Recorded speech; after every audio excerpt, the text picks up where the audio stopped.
Thanks for joining us today. You've tuned into Business Daily and I'm Lee-Jiun in Seoul. We have a lot lined up for you today, so before we get started, let's first take a quick look at today's highlights. Another rate freeze. The Bank of Korea decides to hold its key interest rate at a record low of 1.5% as it keeps its eyes on potential changes expected from the U.S. The number of refugees and migrants is on the rise worldwide. And while some consider them a burden, others see them as an opportunity to improve their economies. We sit down with an expert to talk about this. The Bank of Korea has held its key rate steady at a record low of 1.5% for the fifth straight month. The central bank's decision on Thursday comes as speculation mounts over a possible rate hike by the U.S. Fed Reserve next month. Analysts say that given the uncertainty, a further rate cut could prompt capital outflows from Korea and cause instability in the local financial market, especially at a time when household debt is rising at a rapid pace.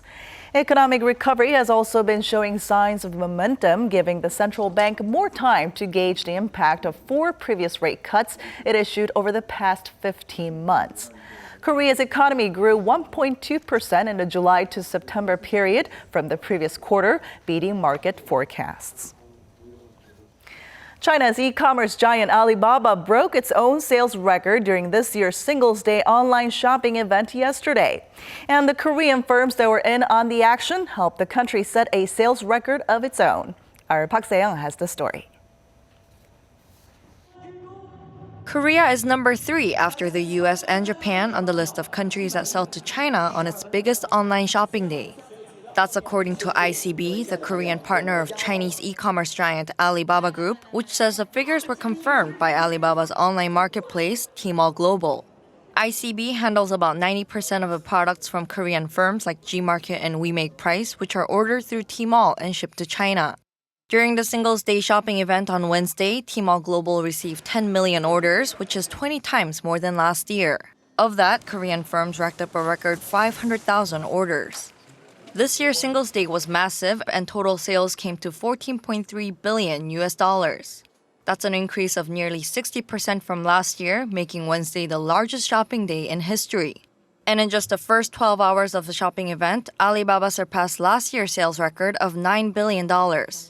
Over 16,000 international brands were involved in transactions between buyers and sellers in 32 countries and regions, nearly 70% of which were orders made on mobile devices. Park Se-young, Business Daily. Samsung Electronics is dominating the field of wearable technology with the largest number of related patents filed among global tech companies. A report by the Korea Electronics Technology Institute shows the total number of wearables-related patents registered by Samsung between 2003 and 2014 amounted to more than 600. It was followed by the Netherlands-based Philips Electronics and Japan's Panasonic. Samsung's domestic rival LG Electronics was ranked 4th with around 450 patents, as both Samsung and LG have invested heavily in the wearables market. Samsung's latest smartwatch, the Gear S2, has been selling well, especially in Korea and China. Korea's exports have been heading downhill over the past several months, but data show that the country's startup companies have been doing quite well. According to Korea International Trade Organization, outbound shipments by such firms stood at $12.6 billion during the first 9 months of the year, up 4.5% from last year. This is in contrast to Korea's overall exports, which fell nearly 7% during the same period. The agency attributed this strong performance to a spike in exports to the United States and Vietnam. Outbound shipments from Korean startups to the U.S. rose 11% on year, while to Vietnam, exports rose a whopping 68%. Now, in the midst of Korea's youth unemployment problem is a labor shortage, particularly in the sectors of industrial research and technology. And small and medium-sized businesses seem to be ones suffering the most. Our Eunice Kim tells us more. According to a survey jointly run by Korea Institute for the Advancement of Technology and the Trade Ministry, the personnel shortage in industrial technology amounted to 36,000. And most of that deficit was shouldered by SMEs. That's small and medium-sized enterprises with staff of less than 500, making up more than 95%.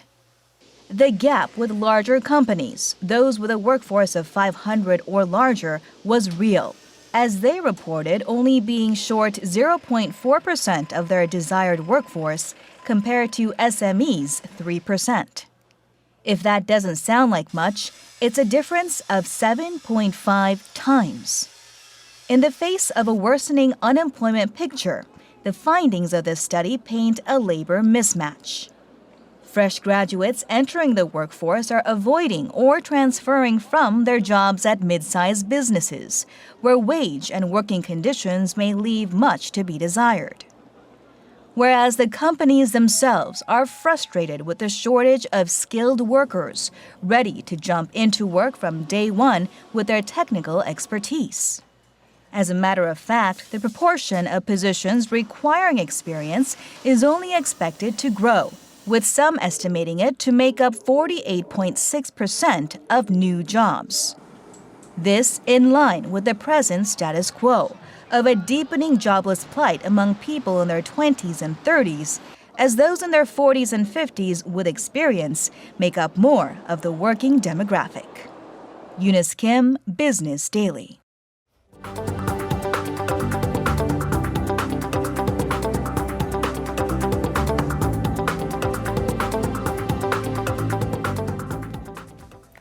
The United Nations Refugee Agency says that refugee numbers worldwide are expected to reach the highest ever this year, with the conflict in Syria being one of the biggest drivers of displacement.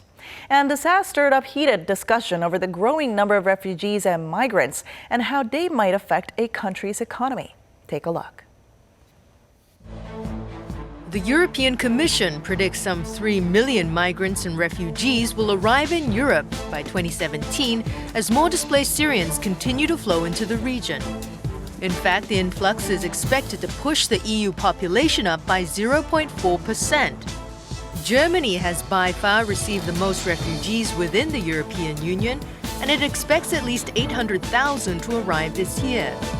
But behind Berlin's decision to accept this many refugees stands the country's aging society and its shrinking working population. Germany estimates its working-age population will shrink by 6 million people by 2030, as the number of deaths outstrips births, making it harder to keep the economy growing. And the country is hoping to quickly train migrants and add them to the workforce so that they can help resolve the shortage in skilled workers. Meanwhile, in Korea, the working-age population is expected to start falling from 2017. And this is why experts have been pointing out the need for the country to open its doors to more migrant workers and refugees. And to tell us more about this, Professor Cha Eun-young of Ewha Women's University joins us in the studio today. Welcome to the program. Good to be here. Okay, so like we saw in the report, refugee and migrant numbers are expected to hit record high this year worldwide. The European Union did say, though, that this influx of migrants will actually bring a small but positive change to EU economic growth, maybe raising GDP by 0.2 to 0.3%. What are your thoughts on this? Yeah, European Union predicts GDP will go up to 0.2 to 0.3 in this year. More than 800,000 immigrants and refugees will moving from Syria and other countries to European zone. It will be 3 million by next year, and it will make the 0.4% of the population.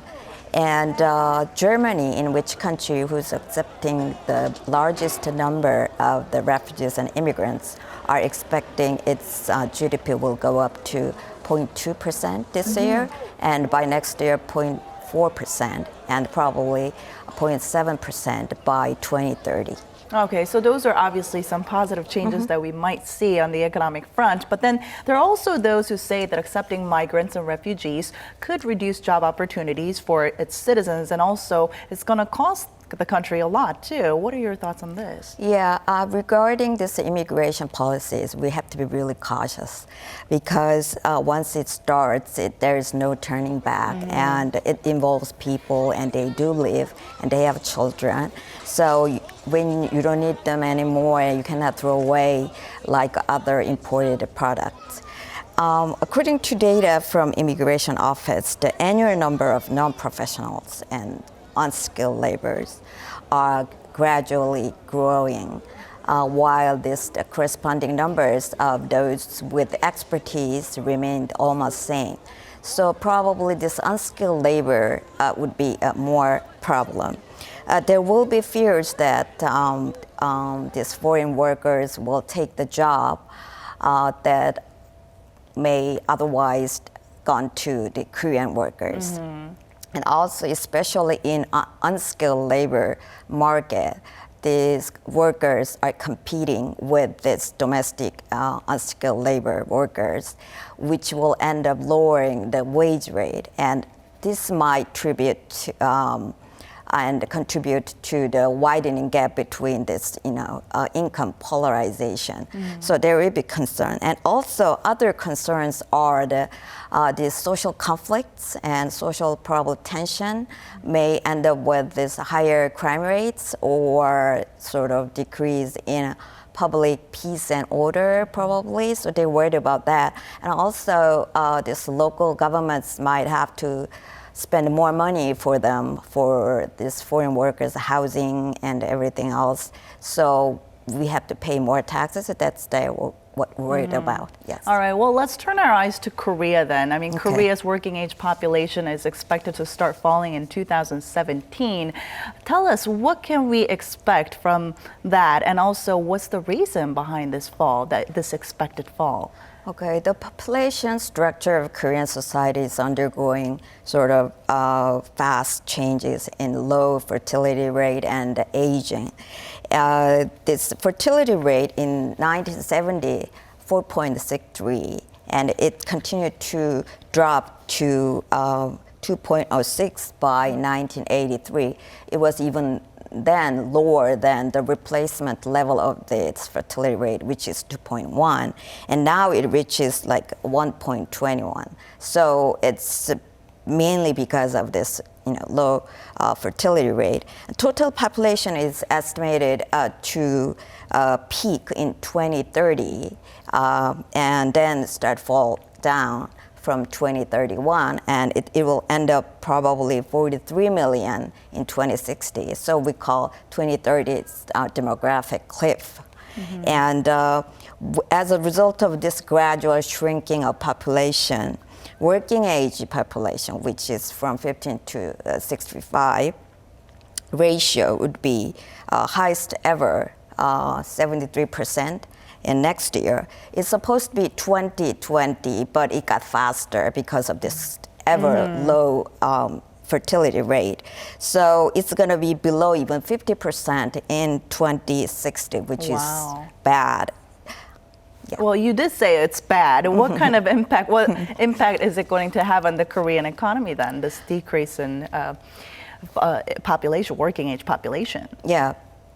Declining working age population brings out many economic problems. But first of all, it will lower the potential growth rate. By KDI, Korean Development Institute predicts that Korea's economic growth rate would be 2% range by 2020, and probably it will further to drop to the 1% in 2030. So it doesn't look good. And this falling birth rate caused many problems, and especially national economy negatively. First thing, probably red light on the national finance. The lesser pay taxes, and the growing number of these elderly demands the government to pay more for them, and this fiscal security is going to be at stake sooner or later. And this elderly, because they're not sure when they're going to die, they're going to sell off everything they got, and probably to finance everyday living. and which really influences the housing market and financial market. And most of all, they're not going to spend that much money because they're not sure when they're going to die and take these humongous medical expenses.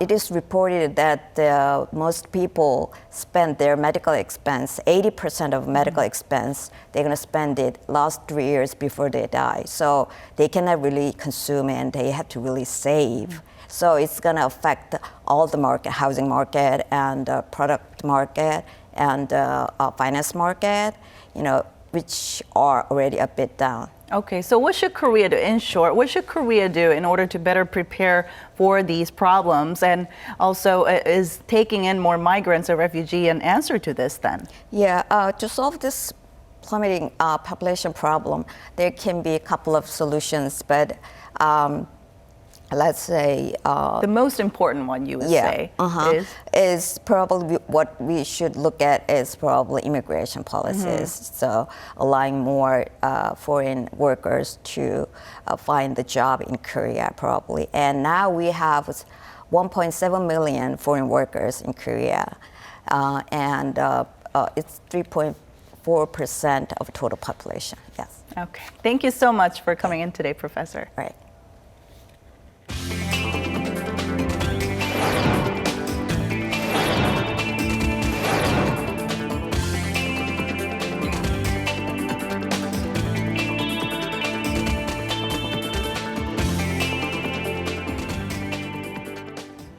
And that brings us to the end. Thanks so much for watching, and don't forget to tune right back here tomorrow at the same time, same place for your Business Daily. Until then, goodbye.